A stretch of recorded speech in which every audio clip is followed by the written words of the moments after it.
devastador. Isso. Esse é o meu pensamento. Concordo. Eu tenho vários amigos que postam tigrinho, eu tenho a minha opinião e não viro as costas porque aquilo é uma opção de vida da pessoa, não é a minha opção. Eu sofri vários assédios, várias propostas de postar. Conhecereis a verdade, e a verdade vos libertará. Se você é um caveira e quer apoiar o canal, deixe seu like e assista até o final. O cara que movimenta esse dinheiro, ele faz como? Essa estrutura empresarial. Esquece as fintech, esquece o fundo de investimento. Ele está dentro de empresas... Então, como eu falei, cara, no meu pensamento, eu não estou trazendo informação de estrutura porque eu não faço parte de estrutura. Nunca fiz parte dessa estrutura. Eu sempre vi a coisa funcionando ali no meu entorno, mas eu não fiz parte da estrutura. Não fui PCC, não fui sintonia, não fechei nesses quadros, não conheço essa estrutura. Eu via isso acontecer. Morei em celas que tinham uma certa gestão, com caras que tinham uma gestão, mas eu não me intrometia. Meu passo até aqui, mas você vê como funciona. Mas hoje eu penso assim, eu enquanto estudioso, enquanto analista, igual você, de segurança pública, analisando, eu vejo que é o seguinte, o que é interessante nisso? Você não tem a obrigação de multiplicar. Você pode até guardar, mas você não pode perder. Então tem gente que é um pouco mais ousado, que fala, pô, eu posso multiplicar isso aqui, até para mim ganhar um ponto, até para mim ficar bem na foto, até porque, pô, é melhor do que ficar na minha mão, que essa coisa vai parar em um determinado lugar. Fala, melhor do que ficar debaixo do colchão, eu vou pôr na mão de algum lugar. E aí existe o risco. E se perde, já entrou o cara novo, que nem bandido é. Já entrou num problema, o que os caras dizem. Vamos dizer que um cara de uma rede de posto de combustível fala, mano, vou deixar esse dinheiro aqui, cuida. E aí descobriram, deu um problema. O cara não foi bandido, o cara foi fazer até um favor porque o cara foi simpático, ou achou até interessante, pô, esse dinheiro aqui eu posso movimentar, depois eu te devolvo. Num pensamento de maior inocência. Não vou fazer, esse dinheiro não vai ser meu, mas vai ficar aqui. A hora que você precisar eu te devolvo. Mas ele perdeu tudo, sobrou para dois. O cara que te guardar não tinha obrigação de multiplicar, mas ele tinha obrigação de guardar. Perder ele não podia, perdeu. E aí é onde existem essas descobertas e depois começam respectivas cobranças. Porque se a gente for partir do ponto zero, vamos pensar, o ponto zero, o cara foi lá no Paraguai ou num país desse aí, ele tem crédito, tem nome, ele pegou uma carga de maconha, que é mais barato, certo? Certo. Então, o cara pegou uma carga, vamos supor, de 2 milhões. Ele tinha nome, né? O padrinho dele botou ele na fita, ele foi lá e pegou. Aí ele vendeu essa carga por multiplicadores ali, né? E aí gerou um dinheiro. Ele vai honrar o compromisso lá, vai ter um lucro. Vai ter um lucro, sim. Basicamente, para todo mundo entender. Esse lucro ele tem que botar em alguma coisa, irmão. Porque o dinheiro é algo que ninguém esconde. Ele vai comprar um carro, ele vai querer uma casa melhor, ele vai comer num restaurante melhor. E é onde o crime você não consegue esconder, que é o roubar e não conseguir carregar. Não vai conseguir carregar. Então, mas aí, exatamente. Aí é onde entra o crime. Chama atenção. De lavagem de dinheiro, outras possibilidades. Igual eu falei uma vez com uma determinada pessoa, lá antes das regularizações das bets, eu sofri sempre muito assédio muito grande para promover tigrinho. Falando em bet, o Buzeira foi preso hoje, né? Sim, eu vi a numa operação chamada Narcobet. Narcobet. E seria a associação, lembrando que ele é um cara da internet aí, né? Um influencer, né? Que tá ligado tudo isso que nós estamos falando. Você acompanhou a prisão dele? Acompanhei nos jornais, vindo de avião para cá, acompanhei nos jornais desde manhã. Não sei a fundo nada. Que é justamente isso, pô. Então, e isso, que é interessante isso. Por exemplo, ele é um jovem que ascendeu a carreira financeiramente, tem o seu jeito de propagar informação, de ser influência, tem o seu jeito de ser, trazendo, sobretudo, uma vida luxuosa, ostentação. Claramente isso, né? E isso ele mantém, sobre a ótica dos seus trabalhos na internet. É um cara que explorou a internet desde o início, então ele pegou o início da coisa, né? Desenvolveu outros influencers, tem canais fortes. Eu tô com o Glauber nessa, hein? Eu não sou monetizado, cara, pra você ter ideia. Ainda esse processo ainda tô gatinhando, acho que eu sou muito pequeno para poder qualquer coisa nesse sentido, de entender, né? Tem um pessoal que está trabalhando para mim, para entender, para desenhar tudo isso aí, né? Então eu não tenho essa habilidade. Então eu já vi a estrutura deles assim nesse sentido, que eles têm uma habilidade muito grande com redes sociais. Os caras promovem, né? Ele é um dos pioneiros da rifa. Enfim, né? Embora não regulamentada, né? Não podia se dizer que era um crime, vamos dizer, porque ela não é regulamentada, então não tem tipificação, fica uma brecha da lei, vamos dizer. Aí depois agora houve as regulamentações, até ouço falar, porque tudo que tem BR é regulamentado, né? Não use bet não regulamentada, quer dizer, ó, eu tenho uma droga aqui que ela é regulamentada, mas eu tenho essa droga aqui que não é regulamentada. O efeito para mim é o mesmo, devastador. Isso. Esse é o meu pensamento. Concordo. Eu tenho vários amigos que postam tigrinho, eu tenho a minha opinião e não viro as costas porque aquilo é uma opção de vida da pessoa. Não é a minha opção. Eu sofri vários assédios, várias propostas de postar, eu não fiz. Porque eu tinha minha opinião, porque eu vejo que isso mexe com a saúde pública e ferra um monte de gente. Então, é meu pensamento. Cada um faz o que faz. Parabéns por isso. Certo? Então, desde sempre foi essa minha ideia, até antes desse negócio começarem a estourar e divulgar isso. Eu já não achava legal. E tinha medo, porque eu falei assim, se eu tiver que fazer coisa errada, eu vou fazer muito grande. Eu não vou fazer isso. Se eu tiver, e nunca farei. Essa é a ideia. Então, quando esse negócio surge, e vejo na condição dele, então ele ascendeu financeiramente, muito grande. É uma operação que envolve um outro país. Princípio do contraditório e de ampla defesa. A ele será respeitado, como foi respeitado para outras pessoas grandes. A ele vai ser respeitado como foi respeitado para outras pessoas, sobretudo dono das plataformas. Ele vai ter o mesmo direito. Ele teve o direito de responder em liberdade como artistas igual a ele, renomados de uma outra vertente cultural que pôde esperar, que impetrou habeas corpus e que respeitou, ele vai ter. O fato já é aí.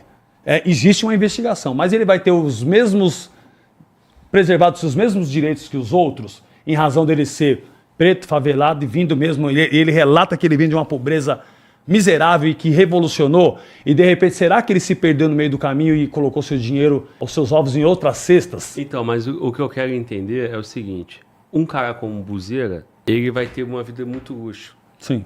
E aí, tem um cara que tem muito dinheiro em papel, traficando, mas ele não tem onde esconder esse pulverizar. Dinheiro. Será que foi isso? Não, tô dando o exemplo da lavagem de dinheiro.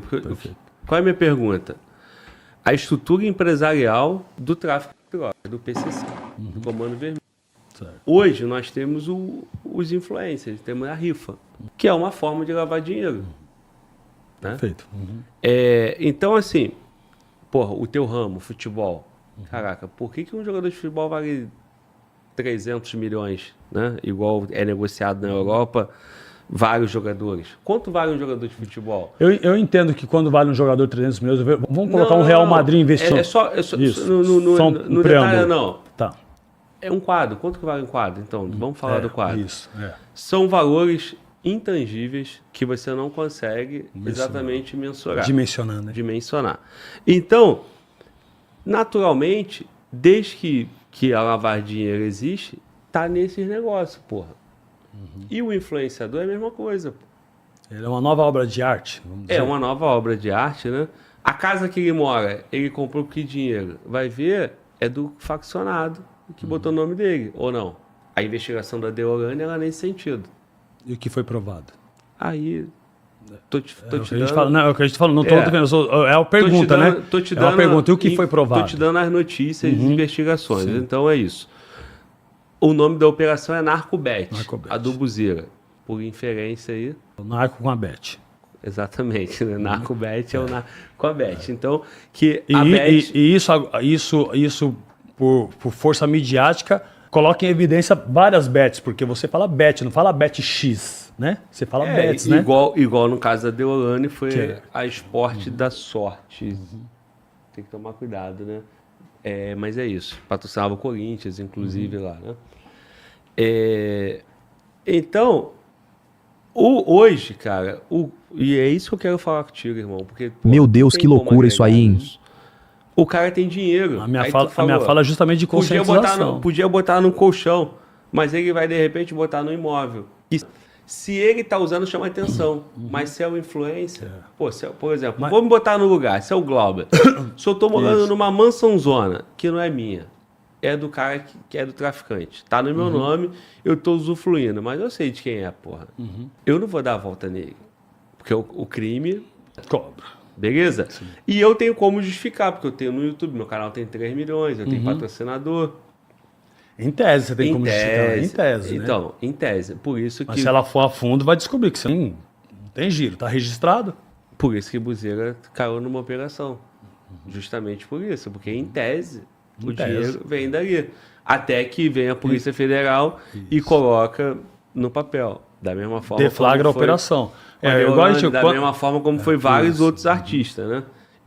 Então, eu posso afirmar que o PCC está nisso tudo aí, com toda certeza. Só pelo... Por que hoje tudo assim não defende? Porque eu vejo isso na mídia. Artistas, eu vejo, todos os ramos, eu vejo isso na mídia porque. Por exemplo, o PCC está no futebol? Eu vejo nessa mídia porque tudo é.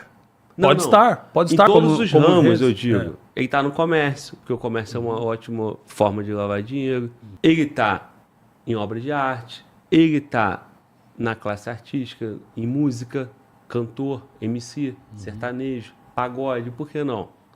Porque ele tem que botar esse dinheiro em algum canto. Quanto que o PCC movimenta dinheiro? 100% desse dinheiro tem que ser lavado, concordamos? Ele vai fazer o que com o dinheiro? Vai enterrar? Uma das formas. O crime fazia isso, né? Sim, a lavagem de dinheiro já se configura quando você compra um carro que não tem origem financeira. Já é lavar dinheiro, porque você está colocando dinheiro num carro, num bem, num outro patrimônio. Já é lavagem de dinheiro. Sim, sem origem. Sem origem. E não necessariamente precisa ser do PCC, não necessariamente precisa ser... A ocultação também. Sim. Por isso que hoje o ambiente é fértil. Vai chegar no cara da Faria Lima, que nem tu falou. O cara da Faria Lima vai falar assim, olha aqui, irmão, quanto mais bilhões tiver no meu fundo, eu ganho, mais prestígio eu tenho, eu cresço. Aí ele conhece um camarada que é do crime, irmão, pega essas suas empresas aí e bota aqui. Tá esse dinheiro aqui no fundo. Caveira, se você estiver gostando do corte, o que tu falou, deixa o like faz aí. Faz total sentido. Quantas empresas e outra coisa, as relações, o network. Vinícius Gritzbach, empresário do ramo imobiliário. O que você achava do Gritzbach? Eu fui conhecer depois de morto. Então, ele era um empresário. Eu fui saber dele. Ele era um empresário ou ele era um bandido? Pra mim, bandido, porra.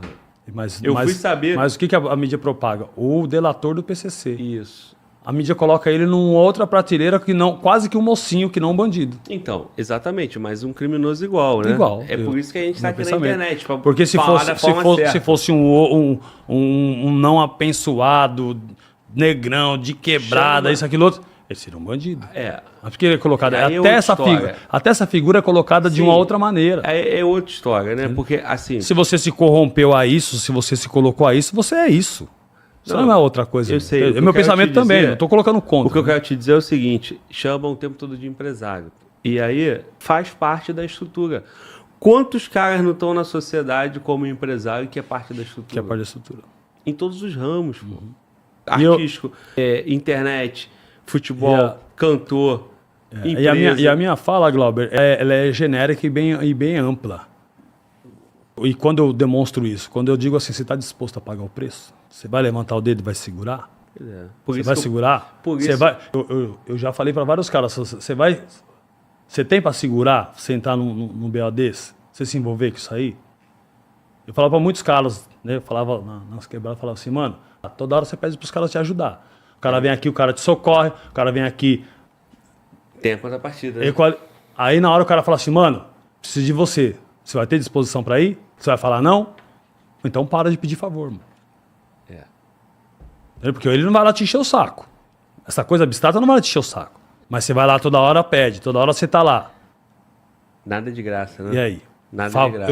Eu tenho um sócio que ele sempre diz, Ângelo, pede para as pessoas cobrarem as coisas, favor sai caro. Favor é mais caro do que você pagar. Porque você fica refém da pessoa, no favor. Tá me devendo um favor. É mais ou menos a máfia italiana. Na época né, que o Marlon Brando interpretava. Você me deve um favor, te fiz um favor. Quantas pessoas estão devendo favor pro PCC hoje no Brasil? Que as pessoas pensam que o que estar no crime é se inserir definitivamente no crime. Mas o favor vai sair caro. Então, resolva as suas coisas, porque tudo quer levar ao conhecimento de alguém ou algum outro. Isso tem um peso muito grande. Agora, me responde, o crime é assim, só quem tá com a mão suja de graxa, de sangue, ou toda a rede? Eu falei pra você, crime, criminho e crimão. Pecadinho e pecadão. Tudo é pecado e tudo é crime. Toda a rede envolvida tá junto. Tá. E cada um vai ser responsabilidade da sua medida conforme a tipificação do artigo do código. A gente não vai ter a informação, mas quantos políticos não estão fazendo parte dessa rede? Tem vários lugares, né? Quantos? Tudo? Tudo. Isso é de fórum íntimo. Você, até onde você pode ir? Até onde você aceita uma proposta? Aceitar a proposta de menos. E a responsabilidade sobre essa proposta que você aceitou? Você está disposto a pagar esse preço? Não está. Só vai se dar conta na hora que a casa caiu. Que vai falar, puta que pariu. Eu que fui correria quando a casa caía, eu falei, caralho, mano, de novo. A terceira vez que eu fui preso, eu falei, pelo amor de Deus, nunca mais. Eu até, pesadelo de vez em quando, sonho, acordo mal. Já acordei. Você foi preso três vezes. Eu fui preso em 97, depois fui preso em 2001, recapturado. Eu saí absolvido em 97. Fui preso em 97, fiquei até 98, fui expulso da polícia, fui absolvido. O promotor recorreu, em 2001 fui preso, fiquei até 2011. 2011 eu saí, em 2000 fiquei até na rua. 2014 eu vou preso, fico até 2018, nunca mais na minha vida. Mas aí, desculpa, 97, enquanto policial eu era ainda. policial, enquanto policial ainda. Aí tu fica até 2000 Eu fico 7 meses preso no Romão Gomes, eu sou absolvido, mas eu tinha sido mandado embora da polícia. Tá. No mesmo ano, em 98... Aí tu rodou por outro crime. Não, em 98, o Ministério Público havia recorrido dessa sentença que eu fui absolvido. E eu fiquei condenado. E fui recapturado no comecinho de 2001. Pelo mesmo crime. Pelo mesmo crime. Tá. E fico até 2011. Só que nesse período que eu fico até 2011, eu chego na cadeia com uma determinada sentença. Eu saio de lá, eu chego cumprindo pena, a minha cadeia vai 3 vezes mais. Eu chego com 10 anos e meio de condenação, quando eu me dou conta, eu estou com 27, 28 anos de condenação. Dentro da cadeia, eu consegui ter mais condenação do que fora. Olha a máquina de fazer. Mas por quê, cara? Porque delinquir, porque você ficou dentro da cadeia cometendo crime. Ah, tá. Não, só pra ficar claro isso, exatamente. Aí eu saio em 2004. E por isso em 2011, até 2011. 2011 eu saio, foi aquele processo. Para sair, fui estudar, fiz faculdade de 2011 até 2012. Tá. Né? Eu faço um semestre fora da cadeia, aí eu faço pós-graduação e aí eu vou preso depois em 2014. Então, mas aí, Ângelo, tudo isso pelo tráfico de drogas. Tudo isso tráfico de drogas. Enquanto fardado também tráfico de drogas. Também. Então, mano, eu acho o seguinte, irmão, eu tô aqui na internet um tempo e dando opinião, cara, a ter opiniões... Não é fácil também, né? Que pra mim era melhor ficar quieto. É. Mas, irmão... No linguajar aqui do Rio, a gente botou a cara, né, irmão? E a gente tem que assumir essa responsabilidade para falar. Se o cara, meu irmão, cada um responde, se colocou na situação, responde, irmão. Agora, minha ideia não é passar pano por isso eu acho, se o polícia tá errado, que pague, pô. Por isso eu acho interessante no nosso papel de comunicador, que de fato somos, é plantar na cabeça das pessoas uma reflexão, né? Eu acho que não fica, não é o... Às vezes a gente comete isso porque é uma falha humana mesmo, natural. Naturalmente, dependendo do ponto de vista, você acaba julgando, mesmo que você não queira, determinadas ações. Eu mesmo, constantemente, principalmente na parte política, eu acabo julgando, mas depois eu me puno, porque não era para eu ter julgado, era para eu ter provocado uma reflexão. Então, nosso papel não somos formadores de opinião, mas automaticamente a gente acaba formando uma opinião, né? Porque as pessoas têm empatia e se identificam com o que a gente fala, né? Mas o nosso papel mesmo é provocativo, é de reflexão. Porque é através da reflexão que eu cheguei nesse lugar. É através da reflexão lá no seu trabalho, no seu cotidiano, que você achou legal comentar sobre e você chegou nesse patamar que você chegou. Foi um inconformismo que te trouxe até aqui. Não foi uma zona de conforto que você ficou ali, você não estava nem aí. Se você não tivesse nem aí, você estava até hoje lá, né? Fazendo o seu trabalho, ou você ainda faz o seu trabalho e não desprenderia seu tempo para vir aqui trazer comunicação, debates, provocações, conversar, né? Porque não é fácil, também é uma tarefa cansativa. A gente está horas falando sobre um tema que não é que não vai chegar a lugar algum, chega a lugar algum. Porque tem muita gente que vai refletir sobre tudo que a gente está falando. Ou melhora suas convicções, ou muda suas convicções. O fato é que não tem como não sair um ser humano melhor a cada diálogo que você promove. Sobretudo quando quando se prevalece o respeito. Sim. Não tem como não sair uma pessoa melhor. Você só não sai melhor quando o bagulho descamba e não tem respeito e esses maus exemplos que a gente vê constantemente nesses debates entre deputados, que não leva a nada. Isso sim não leva a nada e, na verdade, contamina a sociedade porque ela sai ali pronta para jogar esse sentimento ruim em alguém. Irmão, a gente naturalmente carrega, né? A gente tem ressentimentos, né? Você tem os seus... Eu tenho os meus. Nossas máculas, nossas feridas, né? Mas, assim, eu acho que o ponto que eu invisto bastante energia nele é que o crime organizado funciona no Brasil. Por mais que você tenha iniciado a tua fala dizendo que o Estado sempre vai vencer, quando ele se organiza e ele quer, ele sempre vai vencer. Eu entendo que falta no Estado brasileiro um pouco mais de rigor. Falta um pouco mais de justiça, né? Paz, justiça... Liberdade, igualdade e união. Então, está faltando paz para nós que estão pagando imposto Sim. e sustentando essa estrutura. Tá faltando justiça no nosso país, de forma geral. Tá faltando justiça. Se o preso acha que falta para ele, que dirá para nós, somos vítimas. Né? Tá faltando liberdade que eu não posso, irmão, dar um rolê na rua com tranquilidade. Tá faltando igualdade.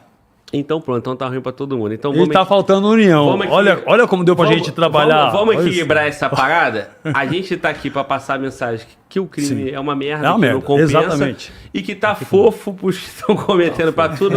Do seu ponto de vista tá fofo. Pra tudo porque tu já saiu, Quem passou uma cana sabe que é doído, malandro. 15 anos não passou assim no estado de dedo, não. 15 anos foi... Pra gente não sair desse papo não, que eu não tenho o que eu paguei. Eu tinha que pagar mesmo. É a minha cara pagar. Mas eu fiz, mano. Não fui santo. Eu não quero falar de tu, irmão, porque eu já disse. Eu não tô aqui pra ficar, te constrangendo ou me entendendo na ferida. Mas, tu concorda, irmão, que não tem como dar certo uma estrutura de polícia que não consegue investigar os crimes? A gente escuta aí falar um furto, 90 e tantos %, um homicídio. Seria uma polícia mal preparada? Eu pergunto a você que faz parte da estrutura hoje. Eu acho que a polícia é mal estruturada, né? Muito mais do que mal preparada, é mal estruturada. Se não tem estrutura, automaticamente vai ter problema no preparo. Isso. E vai ter um serviço mal feito. Ou um serviço não feito. Por exemplo, a gente pode falar de São Paulo, eu não vou ter o número de cabeça. Eu vou citar Rio. O Rio tem 44 mil vagas não se chama prisional, né? 44 mil vagas. Faz sentido? Quantos mandados de prisão existem aberto? Quantas favelas tem no Rio? Não dá conta. Se você for fazer uma conta... Mas mandado de prisão não é só na favela. Mandado de prisão também é lá para os grandes. Calma. Não põe tudo na favela, mano. Vou concluir. Tem 1.800 favelas. A favela tem boca de fumo, tráfico de droga, que é apenas uma das atividades criminosas. E o delivery de apartamento de rico? Isso. Vou chegar lá. Eu sou bom para falar disso aí. Tu vai gostar de ouvir até o final. Só nas favelas, vamos botar que tenha 30 caras em média formando na boca. Só fazer a conta. 30 vezes 1.800. Já vai dar um número grandão. E os deliveries? Os caras que entregam no Uber. Os caras que estão aí... isso só a droga. Fora furtos, celular, golpe na internet. Então, concordamos... O golpe da internet é foda. Os caras têm uma sabedoria, uma inteligência, eu não consigo me lidar nem com o meu iPhone. Concordamos. Como é que os caras fazem isso, mano? Concordamos que tem muita gente cometendo crime só nessa cidade aqui do Rio de Janeiro. Vamos botar que deva ter o quê? Uns 200, 300, 400, 500 mil. Aí o Estado vai e entrega só 44 mil vagas. Vai dar certo quando? Nunca. Aí o Estado, esses crimes, precisa de quem? Para investigar? Policial civil. Bem remunerado, bem estruturado. Aí o Estado só tem 10 mil homens que trabalham em escala de plantão. Então, bem remunerado, bem estruturado, ele não vai ser corrupto e não vai fazer covardia. Não em tese. Necessariamente. O desembargador tem tudo isso. Em tese. É isso que eu tô falando. Que o mal está na pessoa. Mas vamos lá, Ângelo. Como que eu só tenho 10 mil? Eu sou sociedade, eu pago imposto, a estrutura está toda aí. Por que eu só tenho 10 mil policiais civis se eu tenho uma população criminosa na rua? Não é presa, não. De 300, 400, 500 mil pessoas. Nunca vai dar certo. Então, cara, aí a questão da lei. O judiciário tem a política de desencarceramento. Por quê? Porque não tem vaga. É bom... Porque não tem vaga e se torna desumano, porque você não tem vaga, é verdade. Então, mas você não pode fazer uma punição usando de desumanidade para reeducar Aí eu te pergunto, por que o CNJ, o Judiciário, o Ministério Público, não condena o governador que não criou vaga? Porque é o seguinte, irmão, o que é mais fácil? Aí é improbidade administrativa, né? Muda a lei, porra. Muda. Bota uma pena que seja. E o cara que tem a obrigação de fazer, não faz... Ele tá criando aquele ambiente, porra, que sustenta a facção. Não, foi daí que nasceram as facções. Em São Paulo, sobretudo, é isso. Exatamente. Então, e aí o que acontece? Aí o que vai ficar? Vai ficar o policial. Aí volta pro nosso papo anterior. Vai ficar o policial. Porra, meu irmão, eu tô aqui. É o policial penal. Eu tô aqui, só tem eu e mais 5, porra, e tem 1.000 presos. Tu quer que eu faça o quê? Eu vou fazer nada, porra. Eu tô aqui, ganhei 4 mil. Porra, tem uma facilidade aqui, eu vou botar uma pratinha no bolso? Porra, aí o que ele faz? Bota a pratinha no bolso. Aí, meu irmão, a estrutura toda é criminosa. Que aí é a mesma parada que eu fiz. Isso aqui não é pra mim, mudei de vida. O policial, se ele não está aguentando, se aquilo não é para ele, aquela régua de salarial não é aquele que ele compete, vai fazer outra coisa, vai se qualificar, vai procurar outro caminho. Eu, se eu não me qualifico, não seria empresário de jogadores, não teria sido me tornado ator, não teria sido palestrante, não teria sido escritor, porque eu fui com a qualificação, porque aquilo não era para mim. É o que a gente fala para o jovem, se isso não é para você, vai se qualificar. Tenha paciência. Não é de uma hora para outra, mas vai se qualificando, é tijolinho por tijolinho. Daqui a pouco você está uma estrutura forte. E aí você estava lá dentro, você não tinha como usufruir do dinheiro. Nada. Aí o que tu fazia? Botava em empresas. Não botava em empresa nada. Não tinha essa expertise. Era pagar o sistema, pagar advogado, tomava pulo. Tinha que carnê com a polícia para pagar. Mano, não fica nada na sua mão. Como assim, carnê? Carnê porque o cara descobriu que eu tô cometendo um delito, descobriu que eu fiz um negócio. Eu tenho que pagar o polícia. Porque eu falei, de cada um eu tinha que vender 2 para poder pagar. É foda, mano, que merda. É essa a estrutura que aconteceu. É porque assim, o polícia tem 2 formas, né? Ele tá investigando, ele pegou o crime. Ou ele pode extorquir. Ou ele te dá uma cana ou ele te extorque. Ou dá cana, né? Mas antes da cana ele vai extorquir bastante. No caso do Gritzbach, o delegado não pegar os 5 milhões, então, 10 milhões. Então, até a hora que ele não aguentar mais. Aí, o que acontece com o ganso? O ganso, até onde ele tem utilidade, os caras vão sugando ele. Depois ele passa a ser um problema, porque ele sabe de tudo que a polícia fez de errado. Então ele dá o ganso de bandeja, o crime vai lá e faz o trabalho sujo e mata o ganso. Quando não, a polícia mesmo dá fim no ganso. Mas não pode prender o ganso, porque se prender o ganso, ele fala, ele sabe tudo. Então o ganso não é interessante prender o ganso. Você pode ver que ganso não é preso pela polícia. Ganso é exterminado pelo crime. Que a polícia dá de bandeja, fala, ó o informante aqui, ó, o fulano. Então, o imbecil que se mete a... Não é policial, não faz parte da estrutura, não prestou concurso público, não é um policial, não se mete querer ser ganso, andar numa viatura, buscando informação, investigando. O ganso que tu fala é o que aqui chamamos de X9, é isso? Que é o cara que não é policial, mas tá na viatura lá. Que na cana ele tava, na hora da ocorrência ele não aparece. Nem no distrito, nem o delegado sabe que ele existe. Mas é o ganso que anda com a polícia lá, que a polícia dá até distintivo pra ele. Você tá tomando uma cana na rua, você tá achando que é um polícia, o cara sabe tudo, nunca fez concurso público, ou não passou nenhuma vez, mas aí o cara vai lá e coloca ele dentro da viatura, fardado, com colete, vai em operação, e aí quando você vai ver, o cara não é policial. Cadê o cara que deu cana? Não, quem apresentou é o policial legítimo mesmo. Mas dentro dessa estrutura dele, tinha 4 policiais e 2, 3 gansos. Que aí, num dado momento, quando o ganso não tem mais utilidade, os caras vão falar, ó, o informante é esse aqui, ó. Tá, isso aí é uma realidade. Você tá realidade pensando? Também. Isso é uma realidade. Fiquei preso no presídio especial, fiquei preso com um monte de ganso. Lá eu consegui ver o ganso assim andando na galeria. Eu falei, mano, é aquele cara nisso, que era aquele tá problemático, era ganso. Era ganso do outro que tá preso na outra cela lá, que era a polícia, que era tira. E quando tu era cana, quando tu era polícia, tira, você... Eu fui policial militar, não fui civil. Quando tu era polícia, você tinha esses gansos também? Não, porque não é o trabalho do serviço investigativo. Tá. Mas tinha sempre um abelhudo querendo fazer simpatia, esse ganso, apontar os outros. Esse ganso é na Polícia Civil que tem. Na Polícia Civil. Tem o ganso de PM, um ganso ainda... É mais difícil, mas ele, na verdade, ele é o X9. Ele trabalha mais como X9 do que como ganso. Por isso que eu... Porque o ganso, ele ganha uma certa autoridade daqueles policiais que estão corrompidos ali, dá uma autoridade pro cara que não existe. Aí ele fica todo pavão, né? É um ganso que virou pavão, olha aqui. E até melhor para extorquir o cara, né? Melhor, porque aí qualquer coisa o trabalho errado, quem fez foi o cara. Não tem nada a ver, nem sabia, nem conheço. Sim. Entendeu? O sistema é ou às vezes o próprio civil dá para PM, a hora que o ganso está em ação. Vai o ganso pro saco na mão da PM, como bandido, mas não como ganso. O sistema é como você disse. Né? Cara, essa parte escrota aí que a gente tem que lidar, né? Porque se o mundo fosse belo, né? O homem seria a luta do bem contra o mal, né? E todo mundo que está de farda é o bem, né? O resto é o mal. Né? Mas não é assim, né? O juiz vai fazer a justiça, né? E por aí vai, né? Porra, o promotor vai acusar. O advogado vai defender. O advogado vai defender bonitinho, né? Porra, dentro do parâmetro da lei ali, para que tenha ampla defesa contraditória, perfeito. Né? Mas quando vai ver, todo mundo mexe o doce, né? O advogado mexe, todo mundo quer... São raros os que fazem o trabalho... Raros não digo. São raros, eu não coloco como exceção. Regra é o que todo mundo cumpre, fazer o trabalho correto. Quem se corrompe tem que estar, vamos dizer assim, como eu sempre digo, você está disposto a pagar o preço? Eu sempre falo isso, Glauber. A maioria das pessoas estão querendo fazer coisas porque não enxerga a gravidade, só enxerga o resultado. Eu quero esse resultado. mas não está disposto a pagar o preço. E quando vai pagar o preço que a coisa se transforma. Mas é por isso que o preço tem que ser pesado, irmão. Tem que ser caro. E o preço não é barato, irmão. Na verdade, não é. Ele é pesado, mas tem gente que tá... Eu digo pra mim, eu digo pra minha essência, foi pesado demais, mano. Eu quase matei minha esposa, quase matei minha filha.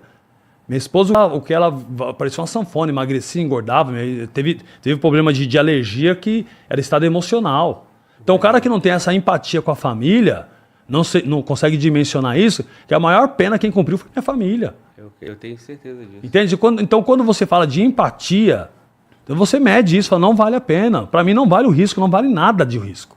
10 milhões, 20 milhões não vale o risco. O conhecimento que eu tinha e que eu tenho, eu rapidamente me estruturaria. Em tese, se eu não caísse. Mas facilmente eu me movimentaria num alto nível no crime. Mas isso não me seduz mais, isso não me corrompe. Não faz sentido algum. Irmão, você não tem onde guardar o dinheiro. E você vai se ferrar. Eu quando senti esse sabor da vida, de você ter dignidade, ter uma casa para morar. Olha só, eu tenho uma casa para morar, eu tenho um endereço. O carro tá no meu nome. As pessoas às vezes não dão importância. Cara. Tá aqui, ó. Meu documento tá aqui, ó, no meu bolso, mano. É meu nome de verdade. Ó, o cartão, banco, ó. Tá aqui. É porra, meu, Black, é Black. Eu vi, é preto. Não, vou fazer propaganda, ó. Entendeu, cara? Então tá aí, ó. É 3, mano. E entendeu? É Black, mano. Entendeu, cara? E então, tem limite? Tem não, né? Não, Infinity, maluco. Não, porra, tem limite. É sem limite. Ó, Infinity, aqui é XP, ó. XP, ó. Tá vendo? Porra, tá então, na Faria Lima, hein? Tá na Faria Lima. Eu tive lá esses dias. Compadre. Eu tava lá. Os caras me falaram, eu te vi na Faria Lima. Eu falei assim, mas eu não tenho nada a ver com a Faria Lima. Eu tava lá. Nosso escritório é ali perto, da Elenco Sports, né? Que quero aproveitar até o ensejo para mandar um grande abraço pro Guilherme e pro Fernando Garcia, que são os caras. O Guilherme é o homem da bifurcação que eu falo, é meu sócio. Que é o cara que, quando eu saio da cadeia, ele fala, não, você é um cara inteligente. Porque ele achava que fosse encontrar um cara que verbalizasse gíria e não tivesse postura. De repente ele me encontra e fala, pô, mas você... Eu falei, não, eu estudei, fiz MBA, isso, aquilo, outro. Ele falou, então vamos aqui? Eu falei, vamos. Ele me deu uma oportunidade onde eu segui no futebol e prosperei e cresci. Mas você conheceu ele aonde? Eu conheci o Guilherme no futebol. No futebol. Quando eu saí da prisão em 2018. Que ele é o homem da bifurcação, porque eu tinha a oportunidade de ir pro crime e tive a oportunidade de ir pro futebol. No crime eu resolveria de imediato as necessidades de quem sai da cadeia na hora. Correria, o mano me ajuda aqui, dá um carro, dá um espaço para eu fazer uma correria. E tinha o futebol que era perseverante. Demorado um pouco mais, mas eu encontraria a perseverança. Então eu fui no futebol é perseverante. Hoje eu ganho cifras que eu gostaria de ter ganho na época cometendo delito. E hoje para mim não é fácil. É difícil pra caramba trabalhar no futebol. Mas eu consegui encontrar o caminho porque eu fui perseverante. Demorou para eu fazer meu primeiro negócio, um bom negócio grande. Quando eu fui investigado também, fui ouvido na Polícia Federal, em razão de eu ter uma casa que eu tenho. E comprei a casa assim. Tu foi investigado depois? Fui investigado depois. Depois que tu saiu? Sim, depois que eu saí. Nós tínhamos um selo... Por conta do teu padrão? Do padrão de vida, que o delegado perguntou onde, mas o seu crescimento foi exponencial. Eu falei, tinha um processo e eu ganhei. Hoje eu aprendi que processar você ganha dinheiro. Tinha um processo contra o clube que não me pagava, fez acordo, não me pagou. Fez acordo, não me pagou, aquilo foi se multiplicando. 20% mais 1% mês. Já no futebol. Já no futebol. Aí quando eu ganho o processo, que ninguém achava que eu ia ganhar, eu faço a execução. E na execução eu pego direitos econômicos de jogadores bloqueados. Os direitos econômicos ficam comigo.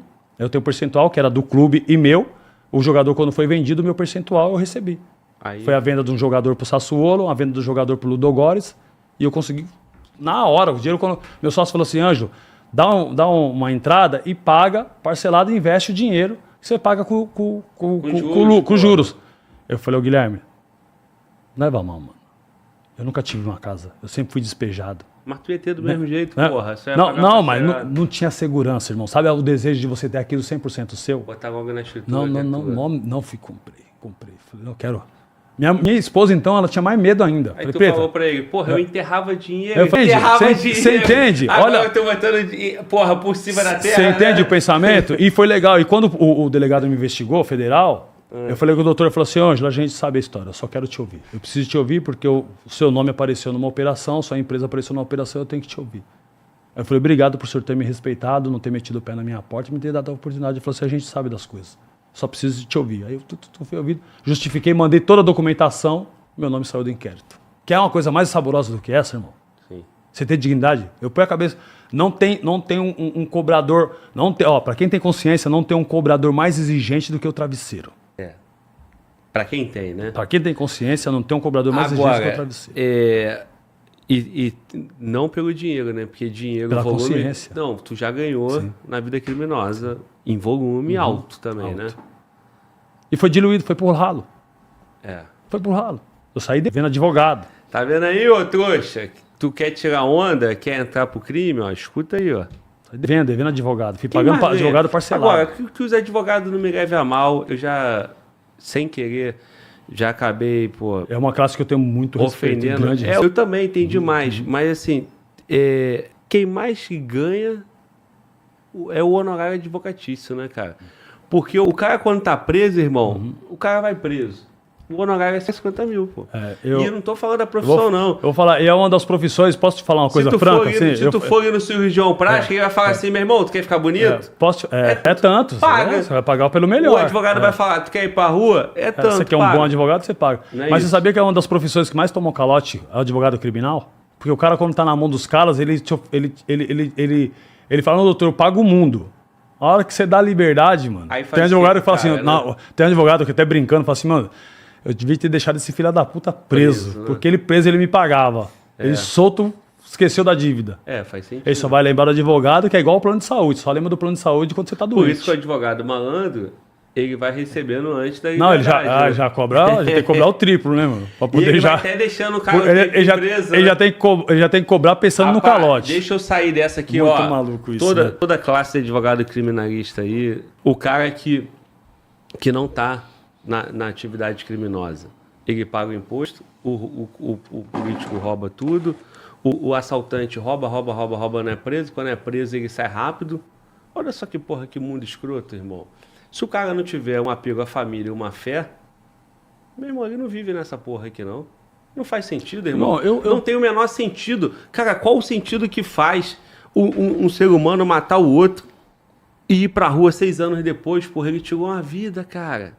Às vezes o cara pega um papagaio, ele toma 15 anos. Eu acho também totalmente desproporcional. Meu irmão, o maior valor é a vida, porra. O maior valor é a vida. Então isso tá errado. Outra coisa, cara, o camarada rouba o político e fica em prisão domiciliar. Aí vem a moça lá que tá envolvida num esquema, vai presa. A influência milionária, ela vai pra rua 3 dias depois porque tem filha menor de 12 anos. Tô me referindo a Deolane Bezerra quando foi presa. Aí pega várias outras mulheres, ficam anos presas, tendo filha de menor de 12 anos. Então, a gente não vai sair desse lugar, irmão. Aonde eu acho que a gente equilibra? Eu tô contigo, irmão. Toda a dificuldade da periferia é um ambiente que potencializa. Mas, cara, se a pena for justa e for pesada, o cara pensa 2 vezes. O custo do crime é muito barato no Brasil. Indonésia ninguém quer ir mais, porra. O cara não quer, porra, ser de gangue em El Salvador. Mas no Brasil, tá fácil. O menorzinho sai em qualquer cidade dessa aí, Rio de Janeiro, por exemplo, rouba um celular por dia. Um celular por dia ou um carro por dia. Na verdade, eles roubam até mais. Um carro por dia vende pra cooperativa, 3 mil. O cara rouba 3 mil. Igual a fita que tu contou, o relato que você vivenciou. O cara vai na saidinha, divide para 7, ele faz isso todo dia. Aí ele roda. Porque ele tem uma ideia que aquilo é o que vai resolver a vida dele. E não é a ideia certa. Então, mas quando não ele, é o que vai resolver quando a vida ele roda, Ângelo, e você sabe, porra, disso, tu cometeu crime diversas vezes. Mas tu respondeu 2, 3, 4. Os outros que ninguém pegou, tu não respondeu, porra. Tu não pagou para a sociedade. O cara não pagou. O político que rodou na Lava Jato, ou que rodou em outro esquema, ele não pagou, porra. Então, o policial que faz as paradas, ou que executou, ou esse caso que tu citou aí, que o cara deu um tiro errado, esse caso aí, meu irmão, eu até acho que esse cara, ele tem que responder, mas ele errou, porra. Ele deu um tiro errado. E o direito prevê isso. Olha, ele na covardia executar, aí nós estamos falando do caráter. Agora, o cara errou, deu um tiro errado, é uma fatalidade. Se for comigo, se for com o filho meu, eu vou chorar, vou ficar triste. Mas agora... Vou dar um exemplo, eu gostaria de entender sua ótica, só para você, vamos ver se você lembra. Teve um caso recentemente lá em São Paulo, que desarmado, entrou na loja da Oxo, pegou umas bolachas, algumas coisas de comer e saiu correndo e escorregou na saída da Oxo, dessa loja Oxo, OXXO, lá em São Paulo. É o quê? É uma franquia de lojas de conveniências, lojas de conveniências em São Paulo. Sim. Sim. Um jovem lá de 18, 20 anos mais ou menos, usuário de drogas, tal, correu para dentro dessa loja, pegou, furtou e saiu correndo, escorrega na saída. Quando ele escorrega na saída, tinha um policial que fazia, não sei se fazia bico naquele estabelecimento ou se estava só no caixa eletrônico ali. Quando ele percebe que o cara escorregou e caiu no chão, ele sai para fora e vira. Na verdade, me disseram que ele era policial de segurança da Oxo. Ele dispara 8 tiros no moleque caído no chão. Morreu. Execução. Ele furtou bolacha, saiu correndo e escorregou. De costas ele foi executado. Esse processo foi rolando. Recentemente ele foi julgado. Essa semana, salvo me engano. Ele foi julgado e ele tomou 2 anos e pouco no homicídio culposo, quando não há intenção de matar. Eu estou relatando o que está no processo, irmão. 8 tiros, as imagens são incontestes, ela mostra o cara furtando bolacha, sai correndo. Eu gostaria de uma água, por gentileza, meu amigo. Né? E aí ele cai na frente, o policial saca e dispara 8 tiros. Executa e morre. Dá um clamor muito grande em São Paulo, ele foi preso, policial, foi a júri. E, numa coincidência, esse jovem, ele era sobrinho do Eduardo Tadeu, que era rapper do Facção Central, que é rapper agora numa carreira singular, né, Eduardo Tadeu, que canta as coisas da periferia e que fazia ações, olha só, para trazer a volta, que fazia ações sociais, promovia ações sociais, indo nas fundações Casa conversar com jovens. E conversando com um jovem, ele disse: mãe, você tem que estudar. Olha o que ele toma de revés do moleque. Fala, mas, mano, você é formado em quê? Você estudou o quê? Estudei até a 5ª série. Ele foi honesto com o moleque falou. Aí o moleque falou, então, tipo assim, o que você está querendo dizer? O que ele faz com o moleque? Vamos fazer um pacto então, mano? Olha só o exemplo. Eu estou indo na Fundação Casa, ele está indo na Fundação Casa levando mensagem, falando da importância do estudo. E ele toma um revés. Então, e você estudou até quando? Ele foi estudar até a 5ª série. Ele faz um pacto com o garoto ali. Agora eu vou estudar. O que aconteceu com ele? Eduardo Tadeu virou, estudou, se formou, graduou e é advogado.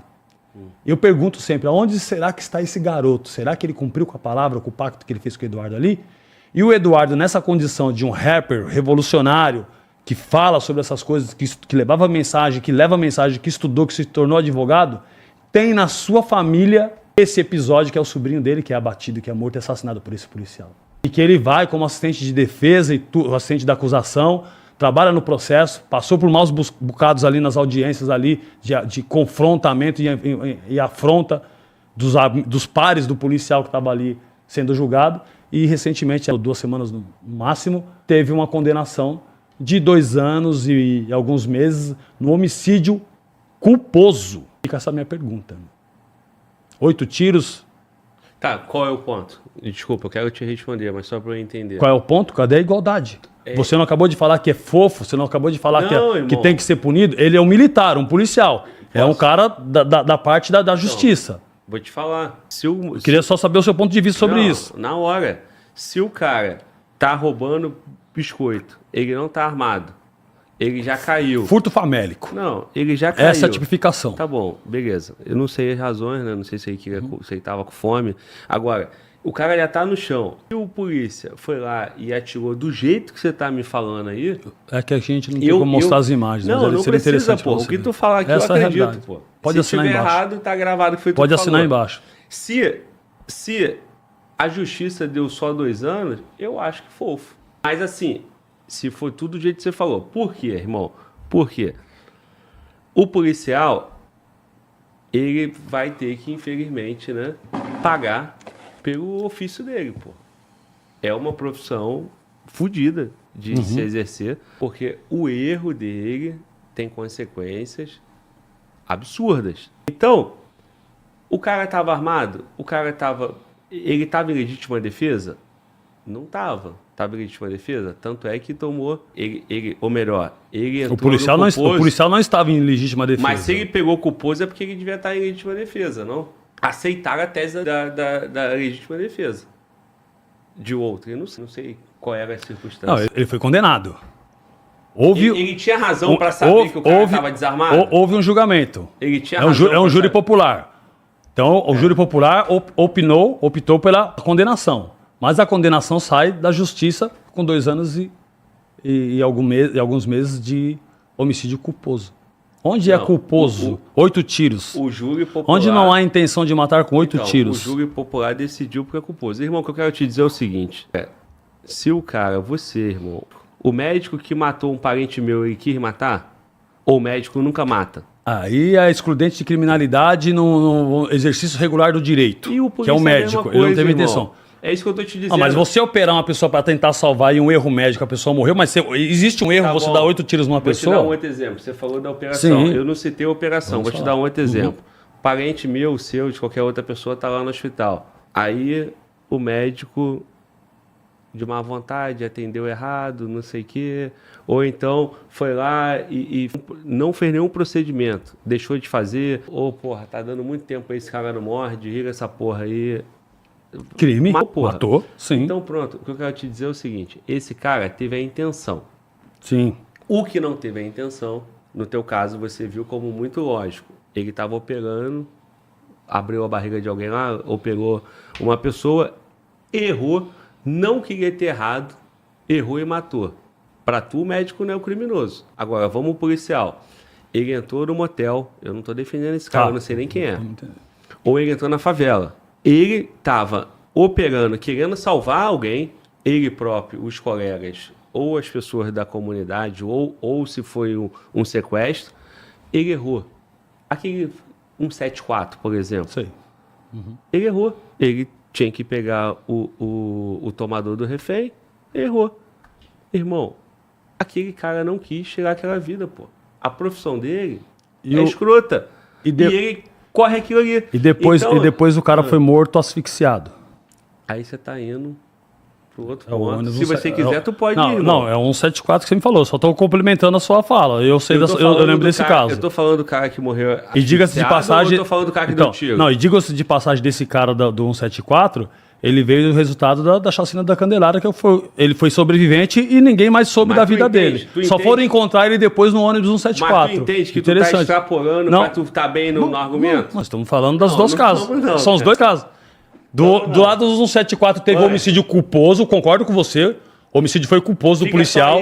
Ele dispara ali e acabou acertando inclusive a vítima. Então, mas fica só aí, certo? Porque o meu exemplo é isso. Tá bom, mas beleza. Agora tá bem pergunta colocado. Assim, Glauber, o que tu acha do cara que matou ele asfixiado? Tá errado, porra. Culposo ou doloso? Porra. Se o cara... Eu acredito que seja até culposo, que talvez ele não tenha medido. Talvez ele não tenha medido a força que fez e matou o cara. Talvez. Olha só eu colocando o peso na balança aí também. Vou te dar um exemplo, de consciência. Então, de caso famoso de polícia. Você lembra da PRF que os caras pegaram? Colocaram os caras dentro do carro. Gás lacrimogêneo. Lembro. Irmão, qualquer um que olha aquela cena vai falar assim, porra, meu. Aquilo é culposo ou doloso? Eu não sei, mano. Aquilo é doloso, com toda certeza o cara quis botar o cara ali. Agora, o que a defesa vai fazer? Vai dizer que ele não sabia que o cara ia morrer. Caralho, ele, né?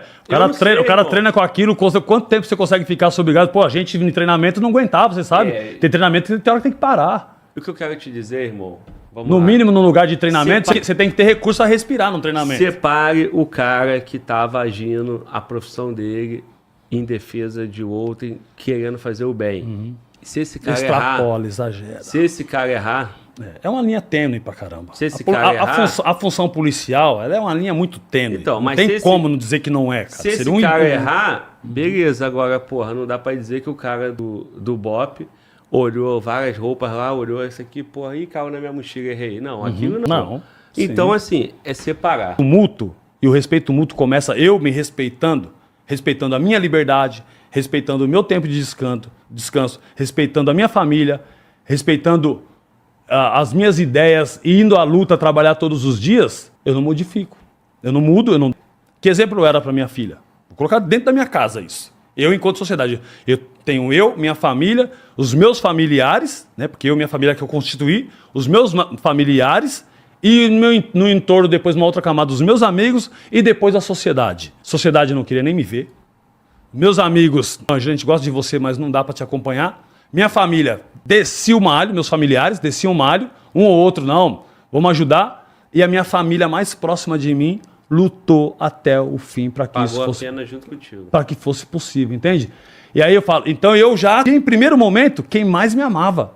E esse não me abandonou. Pois é, irmão, essa mensagem e aí, a mensagem que tem que ser passada. E aí nesses anéis que eu fui criando aqui, ó, família que mais me amava não me abandonou. A que menos me amava, um ou outro me ajudou e a maioria criticou. Trazendo para os amigos, no outro anel, amigos verdadeiros foram até o fim, acreditaram, mandaram livros, mandaram cartas, ajudaram minha esposa no momento que ela precisou.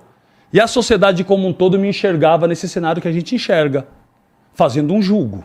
É, natural. Hoje, o que eu atinjo? Devolvo para minha família todo o amor que ela me deu. Os meus familiares mudaram o pensamento sobre mim e falaram, poxa, deixou de fazer comparação. Os meus amigos próximos, quem esteve presente, frequenta a minha casa. Aqueles que mudaram, recebem meus cumprimentos e eles não têm culpa de nada disso. Muitos deles já fazem parte da minha família também, entraram dentro da minha família porque eu comecei a dar exemplo. E a sociedade hoje, inclusive que nos assiste, tem um pensamento diferente, já não é um pensamento 100% daquilo que eu realmente mostrava quem eu era. E elas custam acreditar quem eu sou agora, quem eu me transformei. Então tudo isso tem que partir de mim, de você, tem que partir dos governantes. Então quando você lança uma nova ideia sobre você mesmo, as pessoas vão ter uma nova ideia sobre você. Só que essa ideia tem que ser absoluta. E eu hoje, falando com você, olhando no seu olho, eu sou absoluto. E como eu mostro esse absolutismo? Eu tenho profissão, quem me deu essa oportunidade de profissão foi o estudo, foi acadêmico. Eu me preparei para isso, para as coisas acontecerem. Tem gente que pensa que estralou o dedo. O Ângelo virou essa pessoa que está aqui hoje. Não, eu comecei a fazer faculdade lá na cadeia. Em 2007. 2008, na verdade. Em 2007 eu comecei a fazer eu fiz a prova do EJA. E peguei o diploma e falei, o que eu vou fazer com isso? Na cadeia. Eu tinha só o ensino fundamental. O ensino médio, eu tinha parado no primeiro ano. Eu sou daquela época que vão falar assim, da primeira à oitava série eu tinha. E depois eu fiz o primeiro ano, não concluí os 3 anos ali, né, do ensino médio. Não concluí. Quando eu começo a ter uma ideia de mudança, eu na prisão, eu fico na escolinha de lata ali, estudando todos os dias. Quando veio a prova do EJA, os 2 dias da prova do EJA eu não saí, que sábado e domingo você não sai da cadeia, eu fiz prova. Exatas num dia e humanas no outro dia. Veio o diploma para mim, o que eu vou fazer com isso? Vou prestar um vestibular. Depois é uma história muito longa, mas presto vestibular e sou fiel à minha nova ideia. Eu me formo dentro da prisão, bacharel em administração. E na sequência eu já emendo uma pós-graduação, porque eu queria realmente mudar. E a pós-graduação foi para entrar no universo que eu domino hoje, dentro da minha profissão, que é o futebol, que é a gestão esportiva. Olha como eu fui construindo. Aí a literatura dentro da prisão me trouxe esse poder de fala, a literatura me trouxe reconhecimento nesse mundo acadêmico, que me levou também para o cinema, que foi através do documentário Poder Secreto do HBO Max, que é fruto da minha literatura, de uma ideia, que queriam ouvir minha ideia, que essa ideia se propagou, fui para o cinema, fui reconhecido, trabalho com roteiros, atuei. Olha a vida como foi se transformando a partir do momento de uma ideia, de um desejo muito grande. E, sobretudo, das pessoas que acreditaram em mim. Porque se eu não tivesse família, uma esposa, filhos e amigos verdadeiros, advogados, que muitos deles fizeram trabalhos sem cobrar, porque falaram, Ângelo, você tem que estar na rua. Você não pode estar aqui. Uma ideia dessa, um cara igual você não pode se servir a isso. E eu acreditei nisso. Mas antes, lá na minha infância, por um grande período, eu fui criado assim. Isso aí vai ser bandido. E isso contaminava a minha cabeça de jovem. Tu era cabuloso? Eu era um cara inteligente, um moleque disposto, cheio de saúde, determinado, mas fui pro caminho errado. Então, irmão, por que eu te fiz essa pergunta? Lá, você teve que suas ações te conduziram, porra. E agora tu tá tendo da mesma forma. Paguei o preço e paguei com dignidade. Então, se as pessoas estão lá pagando pelos seus erros e pagando com dignidade, que é a essência da mudança, o Glauber. Entendo, irmão. O que eu quero dizer massacrar, execrar, ele já fez a merda que fez. Eu entendo. Tem se eu não me engano, é Aires Brito, que diz que quanto mais grave é o delito, maior a necessidade de defesa, para que seja feita a justiça verdadeira. Não, irmão, olha só. Eu, quando eu escuto um relato igual você, eu fico satisfeito, porra. Porque, assim, sobretudo, nós queremos ter esperança, porra. São esses caras que eu quero trazer para esse lado, Glauber. Eu não quero deixar os caras do lado de lá da muralha, mano. Estamos aqui para isso. Por que acontece, cara? Só bater... Eu sempre tive essa consciência, irmão. Só bater não vai resolver o meu problema. Ainda que o cara esteja fardado polícia, vai ter que tocar tiro, vai ter que, dar o bote o tempo todo. O cara que sair do crime é menos um pra te matar, porra. É menos um pra tu tocar tiro, é menos um pra te dar dor de cabeça. Irmão, a consciência é algo sensacional. Eu fui policial e agi como policial. Quantas casas eu entrei e que eu vi a mesma miséria que eu vivi? Quantas casas eu entrei e que eu presenciei a mesma miséria que eu vivia? Não é que eu vivia, a mesma miséria que eu vivia. Eu vestia uma farda e ia trabalhar, entrava em casas igual a minha. Porque quando eu resolvi entrar pra polícia, não mudou minha vida de uma hora pra outra. O que mudou minha vida financeiramente, status, naquele momento, foi a porra da delinquência. Foi o crime. Pois é. Entendeu? Mas me trouxe uma riqueza mentirosa.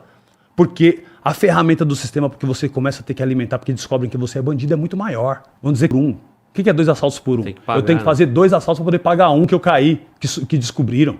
Eu não vou pagar o acerto trabalhando, não tem como. Você paga o acerto roubando. Vamos falar disso, já que tu entrou... Essa merda de sistema, entende, irmão? Que tu entrou nessa parte. Ó, irmão, o que eu percebo muito na tua fala?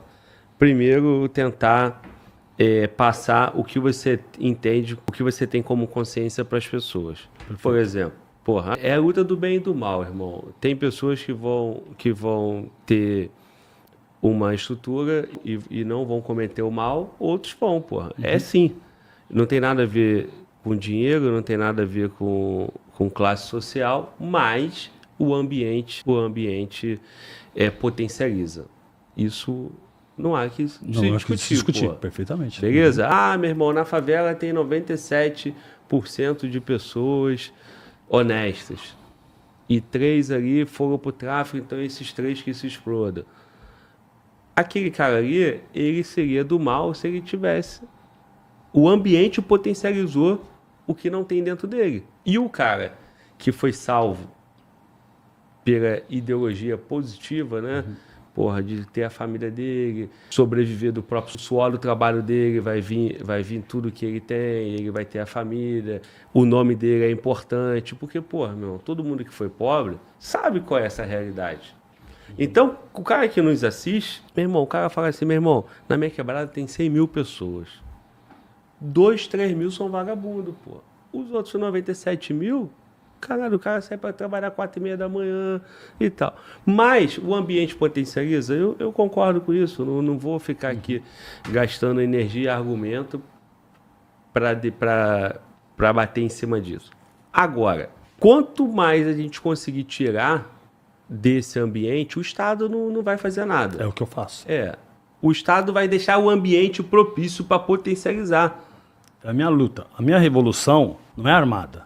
A minha revolução é intelectual.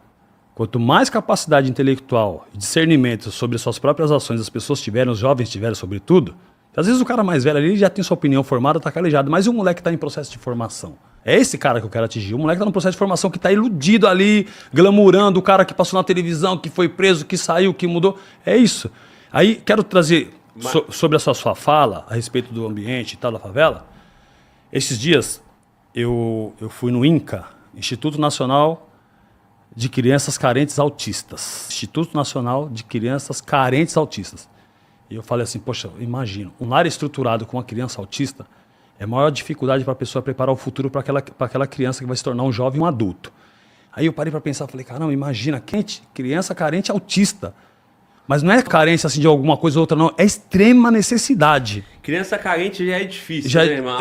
Autista, então entende. E quando eu saí dali desse projeto, né, que eu fui lá conhecer e procurar de alguma forma apoiar, eu tava meio frio e eu tava doido para comer um caldo de mocotó.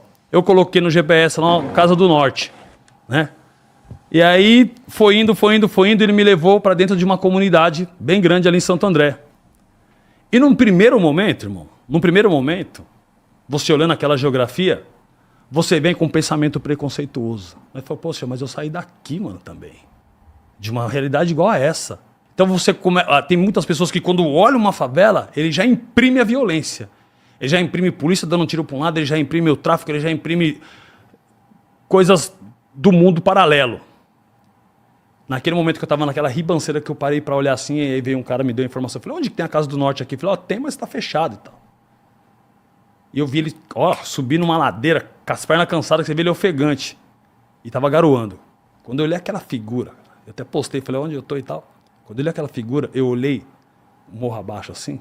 Cada construção dessa é o mesmo suor que esse cara tá subindo a ladeira. Eu já não olho e enxergo uma vida, eu olho o suor de cada trabalhador. Cada tijolinho que o cara compra uma telha, que ele compra um pouco de bloco, que ele vai construindo ali, se apertando, cada um ocupando o seu espaço. Porque aquilo é retrato dos maiores trabalhadores da nossa sociedade. Que é o cara que põe a mão na massa, que é o pedreiro, que é o carpinteiro, que é a senhora que, antes da gente acordar, vamos dizer assim, antes da gente acordar, ela já está na sua casa, você está sentindo o cheiro do café. Onde está o filho dela? Nessa mesma comunidade. E aí ela não tem condições de pagar o mesmo estudo que eu pago para as minhas netas. E ouço ela vir trazer um relato de que o filho foi preso. A culpa é dela. Ela é um exemplo. Ela faz o meu café da manhã. E quem poderia estar lá ajudando para esse moleque não ir para esse caminho? A culpa é da estrutura geográfica? Não, aquela estrutura geográfica que se o cara parar para olhar e falar assim, mano, aqui tem gente foda. Tem gente boa demais. Que trabalha pra caramba e olha onde ele vive, olha o que ele faz. Entra dentro de uma casa como essa. Cheiro. A pessoa, primeira coisa que se você chega na casa de um pobre, ele te oferece um café. Ele está preocupado em te servir alguma coisa para você comer, que é a forma dele agradar. Tem muitas casas de milionário que sequer você toma uma água, que é para você não mexer na louça dele. Então essa diferença que eu fico estudando, meu pensamento é sociológico, irmão. Sou nenhum, como as pessoas vão falar, o cara essa maneira dos caras falarem que como é o nome, que o cara é socialista. Não, sou um cara que pensa. E me acho, no momento, privilegiado, porque vivi o crime e a polícia, vivi a pobreza e uma vida melhor. Não sou rico porque se eu parar de trabalhar em 2 anos, eu tô fudido. Perco tudo que tenho. Eu tenho que continuar trabalhando para ter dignidade no final da vida de não passar pelo que meu cunhado está passando hoje, que é hospital público. Eu falo para minha esposa, olha só como a vida é tão covarde com a gente. A gente tem que lutar pra caramba pra você ter dignidade. De no mínimo ter um médico ou um enfermeiro te atendendo no seu leito, na sua casa, ou você estar num hospital sendo tratado com dignidade. Essa é a luta. Não é pra acumular dinheiro, pra ter Ferrari, pra ter isso, aquilo, não. Pra ter dignidade no final da vida. E quando seus filhos te visitarem, começar, seus netos, se despedir de você e ver que você tá tendo dignidade no final da vida. Imagina você batalhar tudo que você batalhou e seus netos, os seus filhos te visitarem no corredor de um hospital, clamando por saúde, clamando por um atendimento digno, e quantos desses estão também dentro das prisões, em hospitais, que não tem nem condições, o cara não reage nem ao próprio leito, nem à própria cama, e continua cumprindo pena, e tem um ou outro que diz, eu tenho uma unha encravada, não posso ficar preso, e o cara consegue uma domiciliar. Eu tenho um problema de pressão alta, não posso, e aí vem o laudo, o cara consegue uma prisão domiciliar. Cara. São diferentes, não estou querendo colocar o cara violento em casa também, não. Mas é muito cômodo, às vezes, uma pessoa conseguir uma prisão domiciliar onde mora, onde estrutura que tem. Olha pra você ver, tô vendo, o conceito punitivo. Em tese, se sou um estado que quero mesmo ferrar o cara, fala, você vai ficar de domiciliar dentro da sua casa, seu filho da mãe. Lá naquele barraquinho sofrido. Lá você não pode sair, você está monitorado. Olha só, isso sim é punição. Porque o cara não tem nem estrutura nem para se alimentar. Mas é o cara dar uma domiciliar para um cara que mora num condomínio hiper luxo. Que ele sai no quintal ali, ó, tá no perímetro, tem piscina. Tô contigo Essas realidades, irmão, eu tô provocando reflexões. Mas vamos lá. Quero me intrometer na vida de ninguém. Deixa eu te colocar um ponto aí que eu vi que você até se emocionou, que isso mexe realmente contigo. Dá pra ver que tu carrega essa verdade com você. A gente é ser humano, Glauber. A gente não é máquina, mano. Isso é bom, mas assim... Porque assim, se a gente não tomar cuidado, a nossa conversa toda vai ficar só nessas injustiças que de fato Sim. Eu tô contigo em todas elas. Vambora, poxa. Entendeu? Mas o exemplo da moça que acorda cedo e vai lá e prepara o café na casa do bacana, o filho dela tá largado. Essa realidade realmente é uma realidade de várias senhoras como essa, que tem os filhos na honestidade, porra. Que tem os filhos... Sim, que conseguiram se formar, uma USP, uma FRJ. Exatamente, sim, o cara vai lá... Enem, importante, que deram oportunidades que não existiam. Que o cara vai lá, faz a prova dele, e aí o cara, porra, muda a história, ou pelo emprego, ou pelo estudo. Você vê que o mínimo de igualdade estabelecido, mesmo numa questão social, já equalizou um pouco a coisa. Imagina eu entendo, irmão, se essa distribuição for mais real, né? Por isso, cara, um cara que nem eu, boa parte da nossa audiência e pessoas que você vai encontrando aí na internet, o cara fica puto, porra. Justamente por tudo que você falou, tem duas perspectivas, pô. Tudo que você falou, uns vão falar assim, pô, realmente, cara, olha a condição desse cara, esse cara entrou pro crime. Outros vão olhar o mesmo cara e vão falar assim, pô, meu irmão, você é um vagabundo, tem que se ferrar mesmo, porque olha só, 97% ali não seguiram o mesmo caminho, porra. Esse cara desviou. Então, a lei... Mas ele não tem coragem de falar do cara parceiro dele, que é rico igual a ele, que cometeu um delito. E aí eu tô contigo, realmente, entendeu? É aí que tá eu tô contigo, a hipocrisia realmente, do graças cacete. a Deus, irmão, eu posso chegar aqui no microfone, porque, porra, graças a Deus, cara, eu desenvolvi a minha pouca experiência dentro de um presídio federal. Aí, às vezes, eu critico aqui na internet. Eu não tenho um problema de chamar vagabundo de vagabundo, seja ele fardado, seja deputado, seja governador. Graças a Deus, cara, no presídio federal a gente tem uma estrutura boa. Se tem alguma coisa lá, irmão, eu não tenho conhecimento. Sim. Não é aquela parada escancarada igual é no presídio estadual. Igual é, porra, em boa parte. Uma pergunta, irmão, se você trabalhou nessa ponta da logística lá. O presídio federal tem preso dormindo no chão? Não tem. Mas um por cela, né? Ou dois, sei lá, um por cela, cela, né? Nesse presídio. Então aí você imagina, quando você volta lá na base, lá no início lá, uma cela de 10 camas tem 30. Eu entendo, irmão. Entendo tudo isso. É a então, do ambiente. Quando você fala de presídio federal, da dignidade, a forma como é tratado, embora ele foi construído para ser mais rígido e individualizar e tirar a liderança do contato com até a própria massa carcerária, mas ali sim está sendo construído um processo, em tese, seria de ressocialização. Embora lá não tem direito a estudo, o estudo vai até ele, né? É levado lá. Eu tenho alguns amigos meus que fizeram vários cursos dentro de presídio federal que mudou a vida, mas não sai de lá. Então, já que quer promover a mudança, trazer essa igualdade, não sai de lá, mas já que ele não tem condições de buscar dignidade, traz a dignidade para ele. Filha da mãe, eu estou investindo em você, eu quero te transformar, eu quero te mudar. Mas tu concorda que a gente não vai sair da conversa? Sim. Porque sempre vai ter eu sempre vou ter o argumento de falar assim, porra, Ângelo, na boa. Então vamos para a ideia que você quiser levar, vamos embora. Eu sempre vou ter o argumento de falar assim, porra, Ângelo, na boa, hoje, cara, eu admiro, porra, a conduta que tu tá tendo. É bom poder bater um papo, é bom mostrar para as pessoas. Imagina eu chegar aqui, irmão, e meter o malho nos caras. Uma história que eu vivi. Eu seria um tremendo filho da puta se eu fizesse isso. Então, aí eu já não sei. E não é a questão de meter o malho, porque eu vivi lá, irmão. Eu chorei as mesmas lágrimas que os caras. Eu vi. Não é questão de não poder. É consciência. Eu vou trazer uma realidade pra você. Também. Tá cheio de filha da puta lá também que tentou me matar, que tentou matar os outros, que sabota. Tem cara que é ruim na veia. Tem cara que é ruim mesmo. Não sei se é questão espiritual, aí as coisas se explicam. Questão de revolta, alguma coisa. É tudo. Mas não se pode generalizar. Eu entendo, irmão. Entende? Eu não posso generalizar, por exemplo, eu não haveria de sentar com um agente penitenciário mais do presídio federal. Em tese, se eu fosse um cara quadrado, fechado, eu não iria, como eu fui no podcast do sargento lá, esqueci até o nome no momento lá, né? Então eu não haveria de ter ido. Mas aí até me questionaram, por que você vai? Eu tenho que ir nos lugares onde as pessoas pensam diferente de mim. Porque eu também quero entender como eles pensam e por que eles pensam diferente de mim. Eu acabei de postar antes de vir pra cá, eu falei, se eu estiver aqui no podcast pra falar o que as pessoas querem ouvir, eu fico em casa, porque ela já tem a opinião dele formada.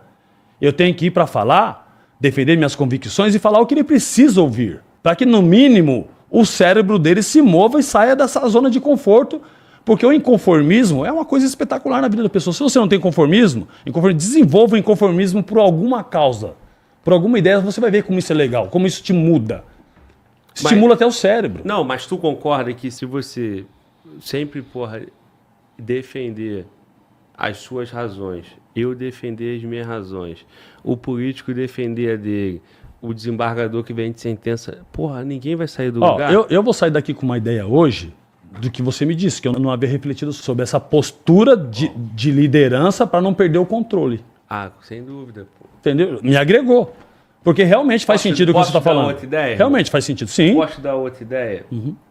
Tu tem um potencial, tu sabe mais do teu potencial do que eu, é claro, certo, né? Mas o teu papel na internet, a tua carreira hoje, tem um potencial absurdo, cara, muito maior do que o meu, de tirar pessoas disso aí, porque você é o que hoje falam, né? O local de fala, você tem experiência para falar. O moleque da quebrada, ele vai gostar de mim, mas ele vai falar assim, porra, Glauber, mas tu teve pai e mãe, tu teve, uma base familiar, você, por mais que você, porra, crescesse na quebrada, tu não viveu o que eu vivi, tu não passou pelo meu drama. E você, igual quando eu conversei aqui com o Frank, igual quando eu conversei com o Arquimedes, caras que estão na internet falando, ó, cometi crime, sofri a pena e tal. Quando esse cara encontra comigo, aqui, pô, um host de podcast, e que também é policial, eu não tenho esse problema de conversar com o cara.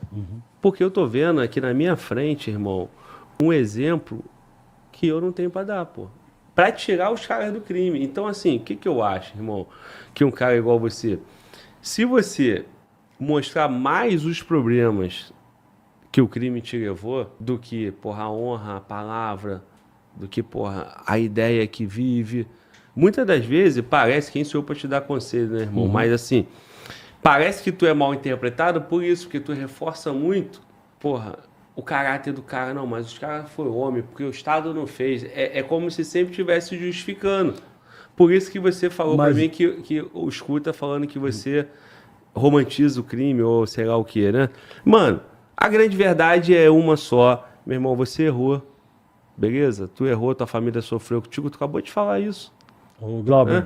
E agora tu tá acertando, porra. E tu tá tendo o benefício de acertar, igual tu se fudeu por ter errado. Essa fala que você me disse é interessante do ponto de vista de alguém que delinquiu saindo de um ponto que não havia porquê, não havia razão de ter delinquido. Não existe razão, mas se você tem toda uma estrutura familiar, é muito mais fácil o cara vir com essa fala que você falou.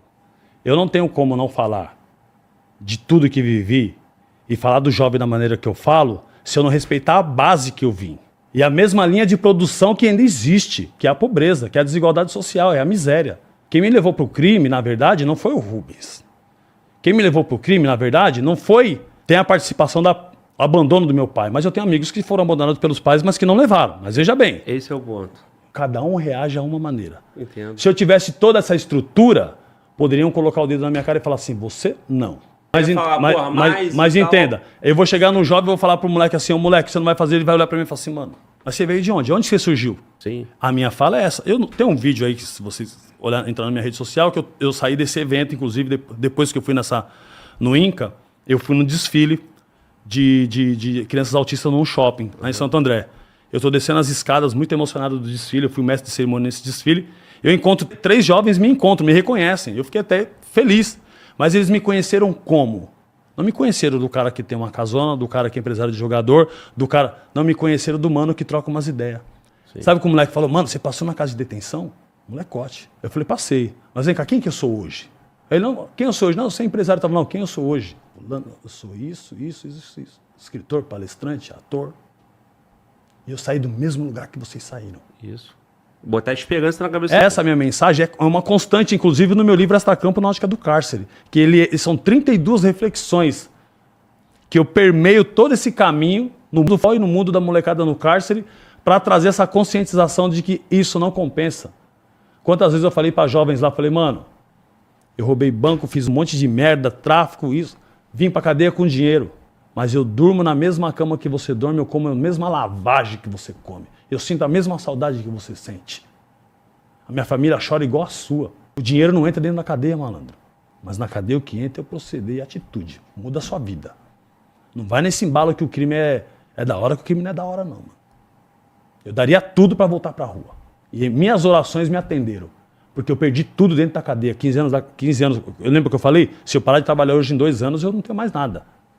Você imagina você preso 15 anos. Tudo que eu conquistei no crime foi embora. Né? Você paga advogado, você tem que pagar jumbo. A família tem que sobreviver.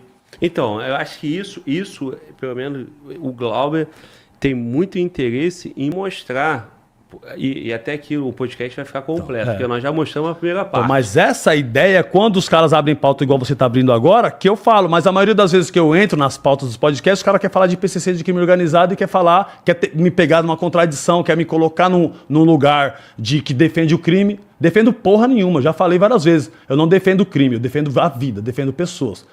Quem está lá que cometeu o crime também é ser humano.